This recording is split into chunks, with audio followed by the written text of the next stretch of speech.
ఇక తెలంగాణ ప్రభుత్వం ప్రవేశపెట్టిన పథకాలు ప్రతి ఇంటికి చేరుతున్నాయని మంత్రి మల్లారెడ్డి అన్నారు. మేడ్చల్ జిల్లా బోడుప్పల్ మున్సిపల్ కార్పొరేషన్ పరిధిలో నూతన బీఆర్ఎస్ పార్టీ కార్యాలయాన్ని మంత్రి మల్లారెడ్డి ప్రారంభించారు. 8వ డివిజన్ నుండి పెద్దగా భారీగా ర్యాలీ కార్పొరేటర్ సీసా వెంకటేష్ ఆధ్వర్యంలో పార్టీ ఆఫీస్ ప్రారంభోత్సవానికి కార్యకర్తలు తరలి వెళ్లారు. కేసీఆర్ సీఎంగా 3వసారి హ్యాట్రిక్ కొట్టడం ఖాయమని, మల్లారెడ్డి మళ్లీ ఎమ్మెల్యేగా గెలిచి మంత్రి పదవి కూడా అందుకుంటారని సీసా వెంకటేష్ అన్నారు. అయితే బోడుప్పల్లో మల్లారెడ్డికి లక్ష మెజార్టీ వస్తుందని ధీమా వ్యక్తం చేశారు.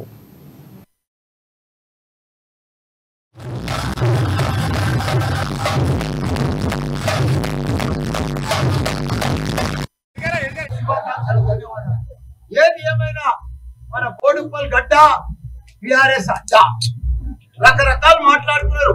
ఎందుకంటే సీఎం కేసీఆర్ గారు గత 9.5 సంవత్సరాల సంది కూడా బోడుప్పల్ గాని తెలంగాణ రాష్ట్రం అంతా కూడా సాగునీరు ఇచ్చిండు, తాగునీరు ఇచ్చిండు, కళ్యాణ లక్ష్మి ఇచ్చిండు, 24 గంటల కరెంటు, మంచి రైతు బంధు ఇచ్చిండు, రైతు బీమా ఇచ్చిండు, ఒంటరిమేళ పింఛన్ ఇచ్చిండు, దివ్యాంగుల పింఛన్ ఇచ్చిండు.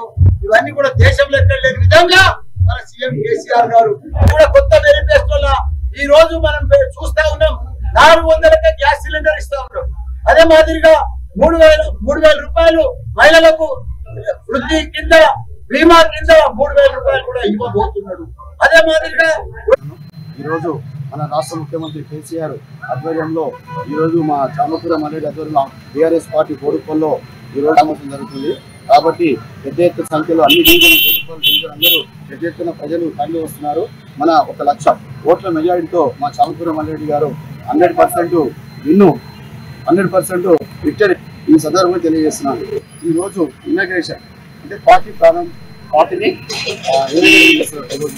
కాబట్టి పెద్ద సంఖ్య పార్టీ ఆఫీసు ప్రారంభోత్సవానికి మా రాష్ట్ర కార్మిక శాఖ మంత్రులు చూస్తారు. కాబట్టి చామకూర